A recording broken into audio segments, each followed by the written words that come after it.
కృష్ణ, మరొక్కసారి అడుగుతున్నాను, మనసు మార్చుకోరా. పెద్దాడిలా శ్రమ పడలేవు, చిన్నాడిలా చదువు లేదు. వేరుపడి ఏం బాగుపడతావురా? వేరుపడ్డాక తెలుస్తుంది. ఒరే, వాత్సల్యంతో వ్యాపారం చేయకండి, అనుబంధాలతో ఆటలాడుకోకండి. మీరు ముగ్గురు కలిసి రోడ్డు మీద నడుస్తూ ఉంటే మర్యాదతో తల వంచి పక్కకు తప్పుకునే వాళ్లే ఇప్పుడు విడిపోతే తలెత్తి మిమ్మల్ని చూసి నవ్విపోతారా? వద్దురా, వద్దు. మేమిక్కడికి వచ్చింది పంపకాలిక మీ ఉపన్యాసాలు వినడానిక? రెండెల్లుడు గారు, మీకోసం ఎదురు చూస్తున్నాం.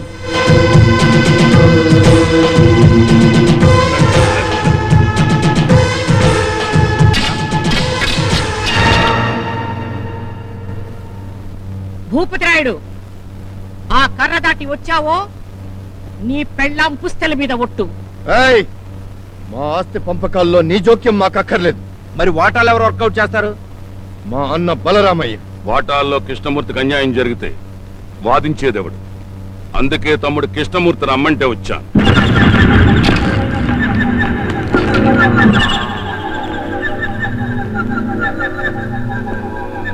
నేను వద్దనుకుంటే ఇంకెవరినైనా పెద్ద మనిషిని పిలవండి. అక్కర్లేదు. రక్త మాంసాలు పంచి వేళని కన్నదాన్ని ఆస్తిని పంచలేనా? నేనే వాటాలు వేస్తాను. పదండి, ఉన్నదంతా అందరికిచ్చి పాపం మీరేం తింటారు? అది నేను చెప్తాను. ఆది సోమవారాలు పెద్ద కొడుకు, మంగళ బుధవారాలు రెండో కొడుకు, గురు శుక్రవారాలు చిన్న కొడుకు అన్నం పెడతా. మరి శనివారమో? వయస్సు అయిపోయింది కదా, ఒక రోజు భోజనం మానేస్తే ఇంటికి ఒంటికి మంచిది. ఎలా ఉందత్తా? ధర్మకాటాలో వేసి తూచినట్టుందల్లుడు గారు. పదండి.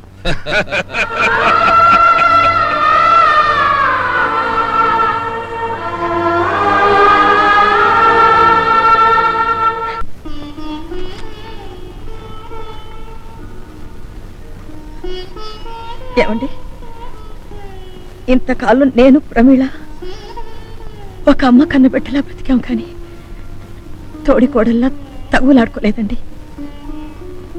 నా చెల్లెల్ని ఇంటికి తోడికోడలుగా తీసుకురావాలని నేను అనుకోవటమే నేను చేసిన తప్పేమో.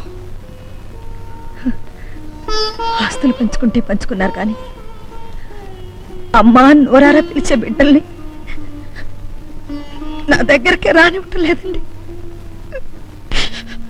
ఊరుకో శ్యామల, రేపు స్కూల్లో పిల్లలకి పేరెంట్స్ డే ఉంది కదా, అక్కడ తప్పకుండా కలుసుకుందాం. ఈ కార్యక్రమానికి ముఖ్య అతిథిగా విచ్చేసిన శిశు సంక్షేమ శాఖ మంత్రులు శ్రీ వెంగళప్ప గారు మాట్లాడతారు. నాకసలే కొంచెం తెక్క. పిల్లకాయల కోసమే మా ప్రభుత్వం ఉండాదే. నేటి బాలలే రేపటి పౌరులు కనుక సోషలిజం గురించి చెబుతా ఉండా. ఇప్పుడు డబ్బులున్నోడిత్తట్లో పప్పు, ఇగురు, పచ్చడి, సాంబారు, చారు, పరవాన్నం, మజ్జిగ, పెరుగు ఇవన్నీ ఉంటాయి. పేదోడిత్తట్లో పచ్చడి, మజ్జిగ ఉంటాయి. ఇప్పుడు డబ్బులున్నోడిత్తట్లో నుంచి పప్పు, కూర తీసి పేదోడిత్తట్లో వేసామనుకోండి, సోషలిజం వచ్చినట్టే. పిల్లకాయలకు అర్థమైనట్లేదే, చప్పట్లు కొట్టంలా. నాకు అసలే కొంచెం తెక్క. ఇంతటిని ముగిచ్చి బహుమతి ప్రదానోత్సవానికి వెళ్తా ఉండా. సదవయ్య పేరులో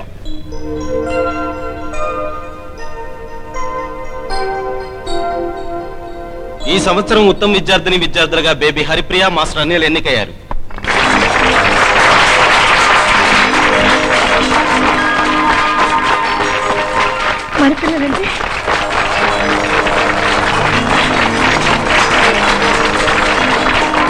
ఉత్తమ విద్యార్థిని విద్యార్థులుగా ఎన్నికైన వాళ్ళ తల్లిదండ్రులను గౌరవించడం మన స్కూల్ ఆనవాయితీ కనుక వాళ్ళిద్దరిని తమ తల్లిదండ్రులను తీసుకుని వేదిక మీదకి రావాల్సిందిగా కోరుతున్నాను.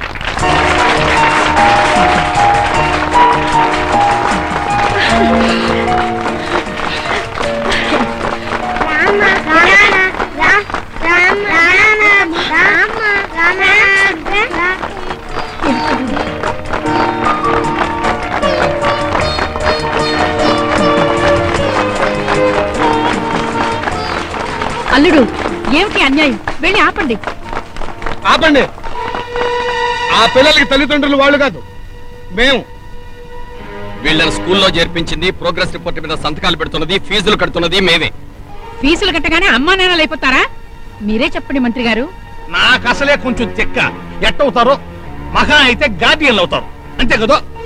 ఇదిగో బలరామయ్య, వాళ్ళేదో చిన్నపిల్లకాయలు తెలియక రమ్మన్నారే అనుకో, గప్ప టేజీ ఎక్కేటవేనా? నువ్వేం నాయకుడు అయ్యా. ఇదిగో కిట్టముట్ట, నువ్వు మీ ఆవిడ తీసుకుని రా. అసలు వాళ్ళు వస్తా ఉండారు, కొసరోళ్ళు దిగిపోతా ఉండారు. నాకేం తిక్కలేదు, కొట్టండి సప్పట్లో.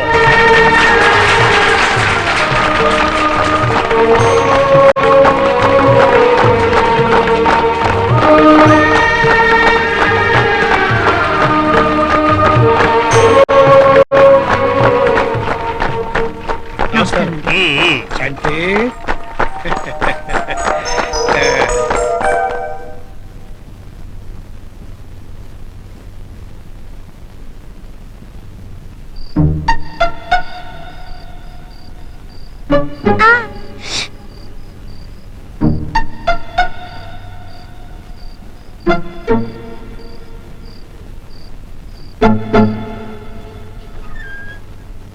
అమ్మా నాన్న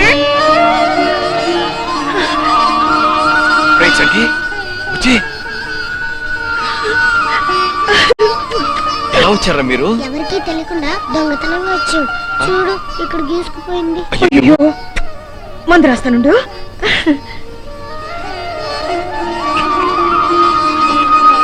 చూస్తానంట్రా, వెయ్యి.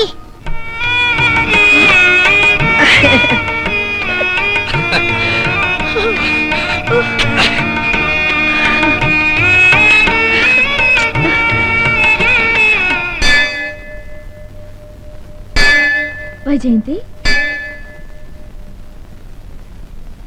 నీలో బావ ఏం చూసి పడిపోయాడా అని చూస్తున్నా.